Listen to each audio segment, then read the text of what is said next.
Transforming random variables. Performing numeric operations on random variables affects the rest of the data as well. For example, multiplying each value of a random variable by 2 will multiply the measures of center by 2. For example, the mean, median, quartiles, percentiles, etc. They will all be multiplied by 2. It will also multiply the measures of spread by 2, such as the range, interquartile range, and standard deviation. It will not change the shape of the distribution though. It will just move it further up or down the number line based on the number that is being multiplied. Multiplying or dividing by any constant a produces similar measures. It multiplies or divides the measures of center by a, meaning the mean, median, quartiles, and percentiles all get multiplied or divided by this a value. The same thing happens with the measures of spread. The range, interquartile range, and standard deviation get multiplied or divided by this constant a. However, it does not change the shape of the distribution. It's important to note that if the random variable is multiplied by a negative constant, then the measures of spread are multiplied by the absolute value of a. Adding or subtracting by any constant a also produces similar measures. For example, it adds or subtracts a from the measures of center, meaning the mean, median, quartiles, percentiles, mode, etc. get a added to or subtracted from the initial values, and no change to the shape of the distribution or measures of spread will occur. For a linear transformation, y is equal to a plus b times capital X on a random variable, the following occur. The probability distribution of the transformed random variable capital Y has the same shape as the probability distribution for X for all positive values of lowercase a and lowercase b.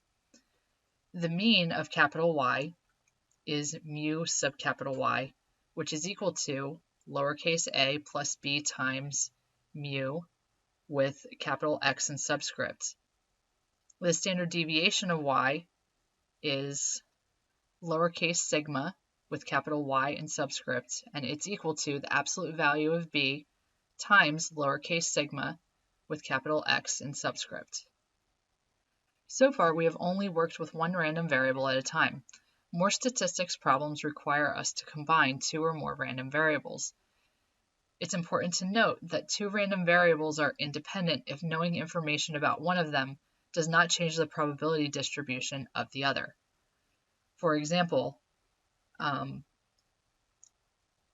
set of independent random variables could be the outcomes of flipping a coin and rolling a die or number cube.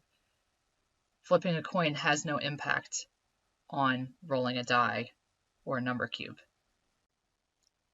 In many cases, the use of two random variables will be necessary when the problem consists of a comparison of two entities. For example, two companies, two trips, two activities, etc. As with single random variables, the most valuable information will come from the mean and variance. For random variables capital X and capital Y, the mean of capital X and plus capital Y is the sum of the means, which would be mu with capital X in subscript plus mu with capital Y in subscript.